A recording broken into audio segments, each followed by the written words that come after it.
how do you connect an elephant, which is with all the legs walking in different directions?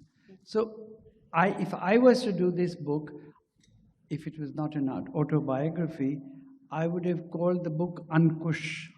Ankush being the goad which pokes the elephant and tells him to move. So I think you've been that goad, because you've been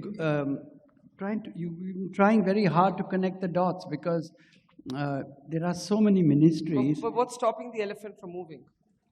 No, the system, I think, you know. So that's my only comment, that it's a beautiful book. I hope Mr. Modi reads it and gets inspired by it, because it certainly inspired me. Thank you. I recall meeting my friend Navin in the 70s of the last century, and we would often travel on a bus to and fro from Chandigarh. His destination, India, was his passionate article of faith. And the sheer invention of tourism in the early sort of newly created state of Haryana was one of his very consistent beats. And I recall Chappie Mishra was central to both of us as young men.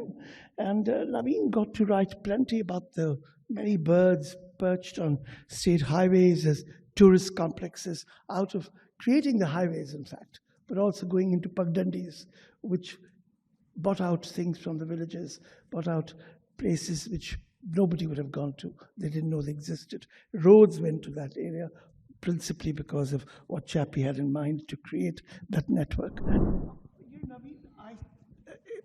Things can't be just put on show. They are important to be able to create the magic of India. But I like the parts in your book where you very pragmatically state that unless these facilities are not enjoyed by the people themselves, what are we talking about tourism? There has to be a certain level of integration, and also people must, tourism is, Paryatan still, if you utter the word Paryatan, they'll think the word's not a word people understand in the villages of India. So I think that point that it has to get more than just being tourism. So tourism has to reinvent its name. It has to become part of something much bigger.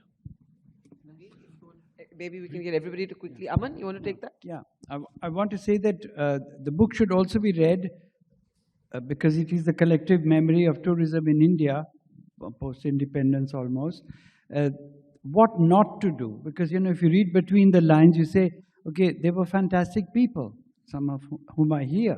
They tried their best, but because the mindset wasn't changed, and it still hasn't changed. And the fact that he, 50 years later, puts this together into a basket and brings it out in the form of the book that we have that's being launched this evening, I think is resonant with not just his experiences, but also the way forward. I'm just sharing some key takeaways from his book, which I think would also be interesting for this panel to look at in terms of a discussion. The first, which he extols fairly powerfully, is the idea that tourism is everybody's business. It's everybody's business. It's yours and mine. It is, of course, the tourists, but there's also the shikarawalas, the coconut sellers, etc. And somehow it's been seen in isolation as part of a very exclusive club. It has to move out of that exclusive club, out of that suit bootki kind of positioning, into every man's product, both as a consumer as well as someone who benefits from it. I think that's an extremely important take from it. The corollary that comes from it, and I think Navin mentions it, is the fact that the Ministry of Tourism, as an enabler, doesn't have the teeth to actually do very much more than state a position, and that lack of consistency that he talks about. But tourism is everybody else's business, every other ministry's business. It is the business of the highways, the airports, aviation, culture, food.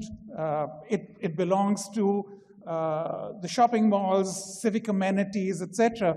all the elements that go into serving the civic amenities for you and me as people, as citizens of the country. If that product meets our requirements, it meets the requirements of the tourists. I think that, again, is a very important takeaway in terms of how to look at and understand the tourism product.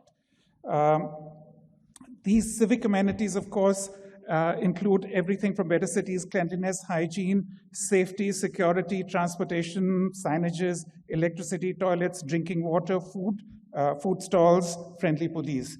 If we have that for the citizens of our country, the tourism product is automatically enabled. He makes a mention of course, the Incredible India campaign and the role it played in positioning India as an international tourism product. However, Incredible India 2/3/4, variants of it have not moved forward. We've stayed stuck in that same place. So why and who provides this thrust becomes an important element to study. I think what he's also talking about is the very nature of the travel economy and the possibility of a national tourism mission. I think the possibility of a national tourism mission, what it can contribute, etc., the fact of certain redundancies in terms of the industry associations because of their sheer limitation in terms of the roles that they play, when in fact tourism should represent a much larger body of people. I think those are elements to look at. Thank you, Navin. Firstly, I would like to congratulate Navin on this book. It should have come much earlier. Navin can very justly be regarded as the pioneer of tourism promotion. What he's achieved, and during those days when tourism, it was difficult to, our aim was to get 1 million tourists. And when we achieved that, it was like scaling Mount Everest. What Navin was able to achieve was because of his passion, his innovativeness, his vision, his dedication. And that led to a new thinking, and his greatest achievement, I would say, was Sate. Sate, as a travel mart, set up standards that were hitherto unknown. It was amazing that this travel mart, which lasted for how many, 18 years or what? Well, for a very long time, about 25 states, 30 countries, and the inclusion of IDPP without paying them anything was a remarkable achievement. It set the tone. I don't know whether Navin remembers that I told him, you've raised standards, you have achieved success, but you're now